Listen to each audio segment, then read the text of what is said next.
Hello folks, I'm John Myrie and welcome to the Wisconsin Northland Outdoors. On this week's show, we have a tips and reports for you from Ken Milender down at Hayward Bait and Bottle. And then we talk again with our local Wisconsin DNR fisheries biologist, Max Wolter. This week we'll be talking about the big and very interesting pike and musky project going on up on Spider Lake. Lots to cover on this week's show, all coming up right after these messages.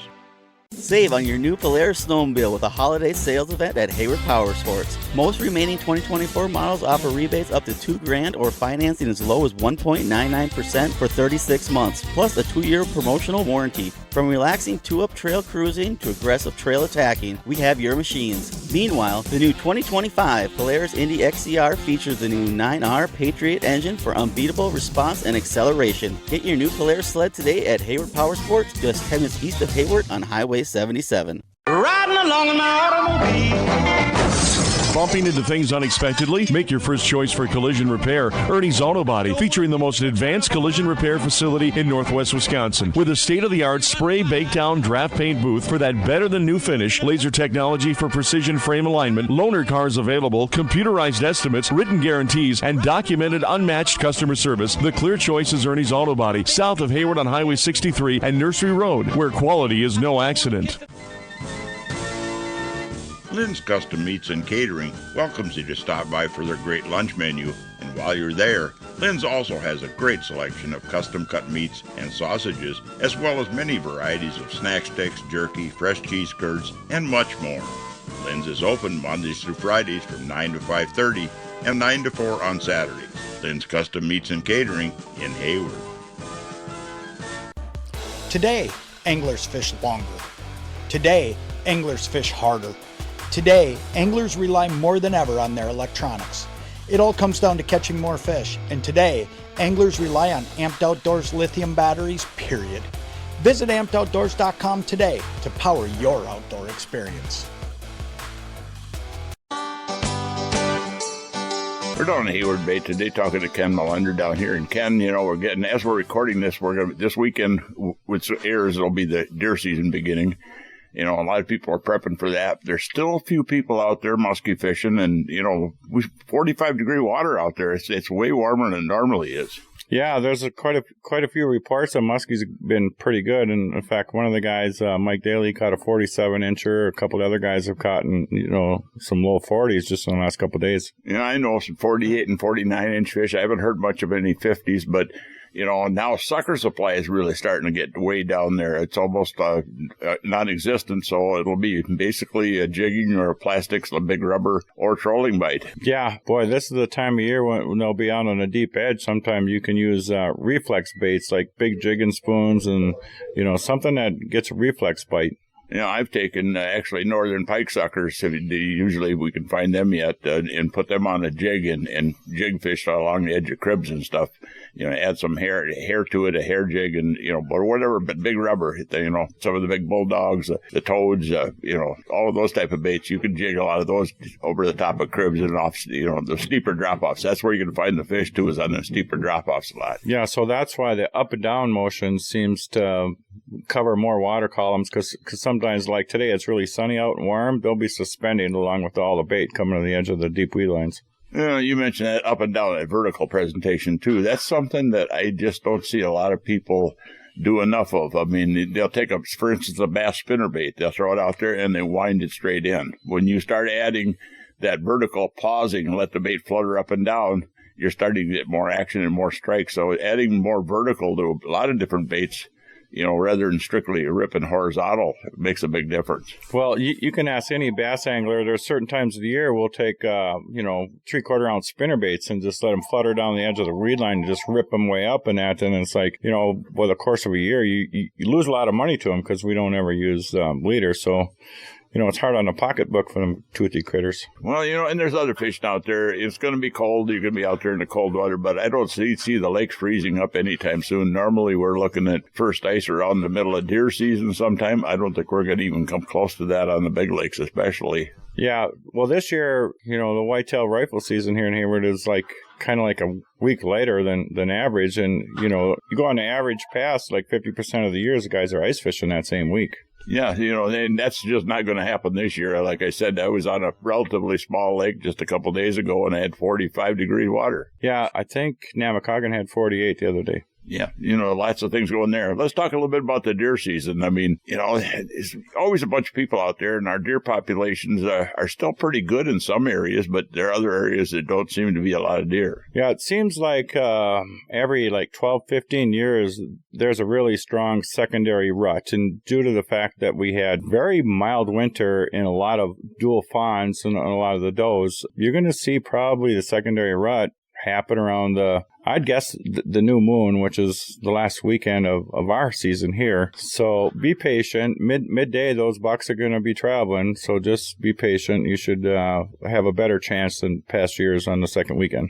Well, it seems like be a lot of little fawns out there this year, which probably means they were born late. I've even had reports of some spotted fawns yet just a week or so ago. So, those does will probably be the later ones coming in second rut. Yeah, that was the late rut last year. And, the young got bred at a later part of the year. And so this year they're going to have a lot more on a earlier date than, say, the last rut. And you get into that secondary rut, the muzzleloader season. I enjoy the muzzleloader season more than I do the rifle season, because that muzzleloaders we got now shoot just like any centerfire rifle pretty much out to 100, 150 yards. But it seems like there's less people in the woods out there, and the deer seem to settle back down to their normal patterns again. Yeah, they do. And, this year in some areas of the county, there's really good acorns and some not so. But, boy, they really start hitting them acorns during muzzleloader. And just kind of look for the areas underneath the trees. You can tell if the deer have been there because the leaves are all scratched up. Especially if you had a little snow. For the guys that, got out there and did a little scouting when we had snow here, I was down in Oklahoma, so I wasn't around when that happened, but I heard guys really got to learn a lot about what the deer herd movement was. And again, we've also got the whole archery season that runs clear up into the first of the year. So, if we don't get dumped on with a huge amount of snow and stuff, there'll be plenty of opportunities. A person just has to dress warmer. And nowadays, it's whether you're ice fishing or you're late bow hunting, we've got the cold weather gear to stay warm, but we didn't have before. Yeah, well, Mr. Buddy Heaters is probably one of the better inventions, and then not to mention the camouflage ground blinds we have. So all individuals can get out there, whether they're handicapped or young children, they can get out there and stay warm. Down at the shop here, you guys got everything they need for the deer season. I know pretty much you got a lot of stuff in here. Yep, I sold quite a bit of scents this morning yet, and we still have some of those Tinks wicks that work pretty good. You bet. A lot of different things out there, and I know for ice fishing, you're geared up. You're already got the displays and stuff up for ice fishing already. Hopefully we'll get some ice sooner or later, a little better than last year, hopefully. Yeah, I don't have all the details in front of me, but we're going to have a Friday sale after Thanksgiving, so we welcome anyone to come on in. Looking at the new ice fishing stuff, or what? A lot of gear. We just want to represent that, we offer the locals some deals on some products here. Great down here to shop. But if you haven't been in Hayward Bait lately, new owners got it now, and they're making some changes. A lot of interesting things going on. Yeah, we have some pretty sharp apparel that represents our new brand that we're trying to represent in the area. Ken, I want to thank you for taking the time here with the listeners on it. All right. Well, thank you, John. Yeah, and hopefully everybody has a good deer hunting and a safe season out there. Well, folks, we need to take a break right now and hear from some of the fine sponsors that make this show possible every week. When we come back, we'll be talking to our local Wisconsin DNR fisheries biologist, Max Wolter, about the big pike project up on Spider Lake. So stay tuned. We'll be back right after these messages. Hunters and anglers, Hayward Bait and Bottle is your one-stop sport and bottle shop in the Hayward area. Stop in and check out the huge selection of musky, bass, walleye, and panfish tackle. They also carry archery supplies, bows, crossbows, muzzle loaders, ammo, scents, tree stands, and much more. Gear up for hunting and fishing at Hayward Bait and Bottle. And while you're there, check out the bottle shop for a full selection of beer, wine, and liquor, too. Hayward Bait and Bottle is your one-stop sport and bottle shop. The Hayward Lakes Visitors and Convention Bureau in Sawyer County, Wisconsin welcomes you to our Northwoods hometown. No matter the season, no matter the activity, you'll always be surrounded by our great outdoors. What more could you ask for in a vacation destination? Woods, waters, world-class events. Contact us for information on lodging, dining, attractions, events, trail conditions, and more. Order your free vacation guide and start planning your getaway today. Visit us at haywardlakes.com or call 1-800-724-2992. You wanna get outdoors, you wanna have some fun. A new Can-Am side-by-side is the perfect companion for all seasons. Hayward Powersports still has an awesome selection of new 2024s, and they currently offer rebates up to $2,000 or 2.99% financing for 36 months. If you like the creature comforts, the very popular Can-Am Defender Limited HD10 offers a $1,500 rebate to go along with its full cab, including heat and AC. Looking for a value price machine? The Can-Am Defender XT HD7 features a winch, roof, front bumper, and full skid plate. With a $1,500 rebate, it's all yours for just $14,899. Maybe you need a little more muscle. Unleash the power of the Can-Am Defender XT HD9 or 10 with $1,500 rebates. With the money you save, you can outfit your new Can-Am with a plow, cab accessories, and so much more. Your new all-season companion is waiting at Hayward Powersports, just 10 minutes east of Hayward on Highway 77. Certain restrictions apply. Subject to credit approval. See your dealer for details. Welcome back to another segment of this week's Wisconsin Northland Outdoors, and this part of the show is brought to you by the Hayward Lakes Visitor and Convention Bureau. For more information on lodging and vacationing here in the Hayward Lakes area, check out their website at haywardlakes.com. Well, folks, last week we had our local DNR fisheries biologist, Max Wolter, on talking about what they found over the fall and a lot more. Well, this week we've got him on again, and we're going to be talking about the big pike project going on up on Spider Lake. Well, Max, when it comes to musky fishing, I know you guys do a lot of research out there, and, I constantly get a lot of people from around the different states and even over in Minnesota saying they're not seeing the muskies they used to catch, and they're getting harder to catch for some reason and stuff, but there's a lot of factors, and we've discussed a lot of that. One of those is northern pike, and you got a big project going on up on Spider Lake, because that has really become almost an infestation thing with northern pike up there. Yeah, obviously, we've talked about this on the show before, but that's one of the big things that we're looking at. And the reason is because it's the biggest change that's happened in a lot of our lakes, whether that's in the recent past, like Spider Lake over the last roughly 20 years, or even, a little longer time scale like LCO or the Chippewa where they've been out there for 50 or 70 years. But it's a big deal when you introduce a new species into an ecosystem, especially a species that's really closely related to muskies, right? So they're overlapping in habitat, they're overlapping in the food they want to eat. There's probably some predation going back and forth between the two of them, and there's hybridization, right? So you certainly can't ignore the impacts of having pike in a lake, a native musky lake that didn't have pike before. And it's now impacting heavily some of the lakes that were historically high-density musky lakes, our action waters where people could show up, reliably see a lot of muskies.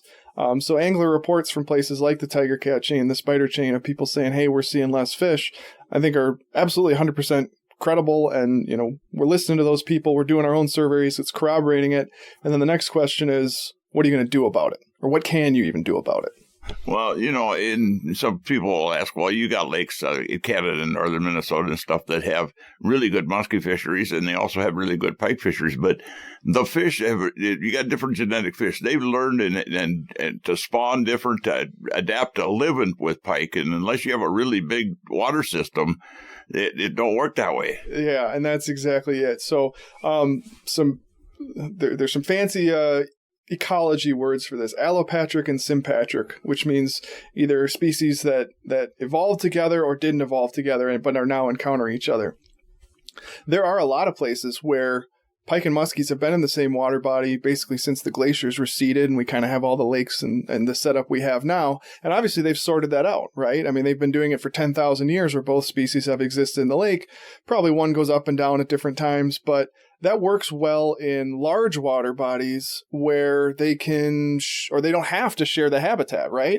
It's kind of partitioned. This little slough or something, boy, that's good pike habitat. That's where they're going to spawn. That's where you're going to find a lot of pike. This other bay, is maybe better musky habitat. And of course, you'll still have some overlap, some competition. You'll still have some hybridization even between the two species in a situation like that. But you see healthy populations of both. You can contrast that to our lakes here in this area, which are a fraction of the size of many water bodies in Canada where we didn't have northern pike. And so they don't have this long history of dealing with each other, partitioning out that habitat, and getting along, so to speak, although that's not really a very scientific term. And so now we're just kind of learning what that looks like here with effectively a non-native species that's in our musky waters. And I've seen that where they separate too in lakes. I can remember one trip up to Canada on Lake of the Woods where I found this beautiful cabbage line dropping off into 25 feet of water. I said, oh, this is going to be choice for muskies, and I caught nothing but big pike, and I mean big pike. Mm-hmm. And on the other side of the reef, it tapered off, and there was a bunch of slop weeds with slime growing on them. I found the muskies in that, and it was all muskies and big muskies, so they'll separate. Yeah, and there's research out there from some larger water bodies. Lake of the Woods is a great example. The other one is the St. Lawrence River, where some of the excellent fishery scientists up there that are really focused on muskies and pike have done research, and they've showed, look, there's enough space up here. These two things get along, and that's why the St. Lawrence River's still a great muskie fishery and has had pike for a long, long time. The challenge here locally is how do we manage in lakes that now have pike, will probably always have pike, because getting them back out of there is just not feasible. The cat's out of the bag, so to speak. But how do we try to maintain something close to the abundance of muskie that people have come to expect from somewhere like the spider chain or the tiger cat flowage? And that's what we've really been working on over the last, it's been about 7 years now since we started doing more aggressive pike management on LCO. We've had some of the projects on the Chippewa flowage. We've started stocking in places we never had to stock before, like the tiger cat chain, which really needed an influx of new fish. The natural reproduction's gone way, way down there. And now we have this really cool project starting up on the spider chain to try to better understand what's going on and figure out what's the best move in these types of cases. So what are you doing up on the spider chain? People are going to ask that. Yeah, of course. So the spider chain has long been one of our muskie research lakes, right? So we've been studying muskie on the spider chain about as long as pike have been in there, although that hasn't really been the focus of the research. Now, as anglers are saying, we're catching less muskies, we're seeing more pike. We're seeing the same thing in our surveys. We're saying, okay, we need to better understand exactly what's going on with these two species. And that's going to lead to, smarter management of how we're going to deal with this. So we have a relatively new researcher that came to the area. His name is Colin Dassow. He's based out of Spooner, but he's going to work on muskie issues all throughout northwest Wisconsin. And I posed this question to Colin, and I just said, hey, here's a lake. It didn't have pike. They've been in there for about 25 years. They're becoming more common. We're really worried about these muskies. What do we need to do? What do we need to understand to manage this as best we can? And he came up with this really cool project where we would track effectively a number of pike and a number of muskies every hour, every day for 3 years, and find out exactly what they're doing, when they're interacting with each other, when the competition might be happening, where each species is spawning, what they're eating, all that kind of stuff. And I said, well, that sounds great, Colin, but it also sounds really expensive. And it was a pretty big price tag attached to a study like that, because it's really comprehensive. It's really detailed, right? I can't be out on the water every day tracking these fish, so you have to have equipment that's going to do it. And that's what Colin put together is a study design where there are receivers out in the lake operating like a satellite for your handheld GPS or the GPS in your phone or your car or wherever you're using GPS. These receivers are operating like that satellite. Then we put tags in the fish. And as the fish swim around, the different receivers are listening. And if there's 2 or 3 receivers that can hear a fish at the same time, we can triangulate exactly where that fish is at. Really cool stuff. They do this in Green Bay because there's a lot of money available for it out there. They've done it in a couple other systems, but this is not done commonly anywhere, right? This is a rare thing. And there was a big price tag associated with that, but we took it to the Spider Lake community and we said, hey, this is something cool. We think it would really help us understand what's going on out here and lead to better management of muskie, not only in this lake, but in lakes across the area. Because what we learn in spider chain is going to have applications on the Chippewa flowage and LCO and tiger cat and all these other lakes where we're dealing with this same issue. And they said, okay, we'll see what we can do. And they came back with not only the amount of money that we were hoping for, but a little bit more. Wow. So we were able to kind of expand the study and do even more than we thought we was possible, basically. And I would just want to name check some of the groups here because they've been awesome. We have the Rich Ford Fish Fund, which was started as a memorial fund. We have the Hugh Becker Foundation, which is a Muskies Inc. thing. We have our local Muskies Inc. chapter that's kicked in. Terry Peterson Fishing Foundation's involved, the Wisconsin Muskie Alliance, and then a whole bunch of individuals, families from the Spider Lake community that kicked in money too. And I'm not going to name them all because there's like 40 or 50 families. Yeah. It's awesome. And it's kind of like a sponsor a fish type thing where, the fish will be tagged in their name and they'll get updates on what their fish is up to. And we just got this off the ground. Like, we purchased the equipment. It is in the water. It is working right now. We tagged 21 muskies in early October and 14 northern pike. We're planning on putting out about 5 more tags in the spring when we hope we can capture some more big female muskies so that we'll kind of have the whole range. We're going to have some young muskies, some old muskies, males, females, and then the same thing with pike. And we're collecting data right now as you and I are sitting here talking. Those receivers are out there listening. We're going to know what these fish are doing at all seasons of the year. We're going to know, and it's kind of fun because we don't even fully understand all the things we're going to learn from a project like this because it's done so rarely. But some of the things I'm excited about are if somebody catches one of these tagged fish, they can report it. There's some information on kind of how to know if you've caught a tagged fish and how to report it and stuff. We got that at the boat launch and people in Spider Lake know about it. We can then see how that fish behaves after it's been caught. What does it do? Does it just sit there? Does it move around? Does it get out of that area? We can see how these fish are reacting to busy weekends with lots of boat traffic. We can see how these fish are reacting to times when there's lots of anglers out on the water. Maybe if we know where a fish is hanging out, we can go specifically and try to catch it with certain types of technology and see if they're reacting to sonar, some of the stuff that you always are interested in. Yeah.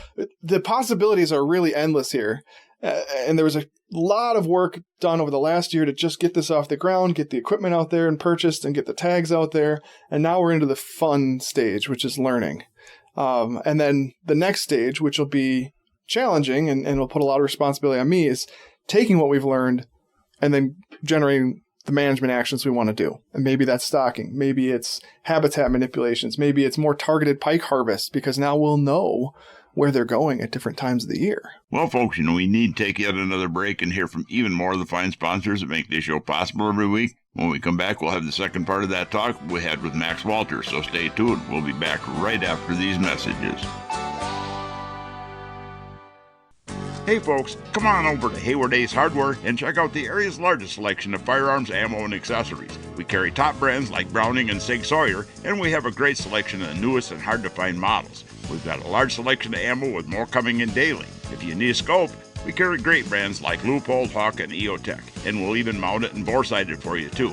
We even sell suppressors and silencers. And don't forget to check out our Guns of the Week. Huge discounts on a variety of pistols, rifles, and shotguns that change every week. So stop on in to Hayward Ace Hardware, your firearms superstore. Hayward Ace Hardware, Highway 63 North in Hayward, or give us a call at 715-634-8700. Hayward Animal Hospital is a full-service medical and surgical hospital featuring on-site laboratory, digital and dental x-ray, in-house pharmacy, and online store. Dr. Ostrander has 40 years of experience dealing with illnesses, injuries, surgery, and dentistry. Hayward Animal Hospital offers urgent care appointments and emergency surgery daily. Please call early in the day for these appointments. They open at 8 a.m. Hayward Animal Hospital is located 1 mile east of Hayward on Highway B. Call 715-634-8971. Hey folks, the Log Cabin Store in Northwoods Beach on Highway K between the Big Lakes has groceries, ice, beer, liquor, and pop, and now has all new tackle and bait supplies. All current antiques and household items are now on sale and all must go to make room for the sport shop.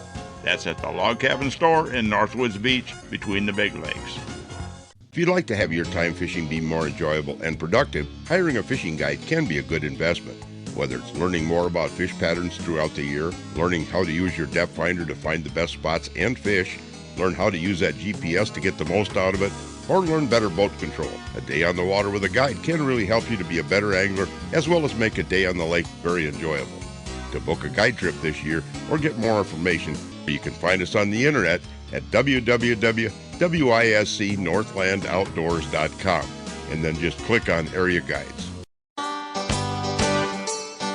Welcome back to the last segment of this week's Wisconsin Northland Outdoors. And folks, we're going to jump right back into the second part of that talk we had with fish biologist Max Wolter. You think the pike coming in the lakes are affecting all the lakes, or are you seeing a difference? And we've talked about this before between dark water and clear water. Yes. Yeah, we do definitely think that, the habitat is a big factor.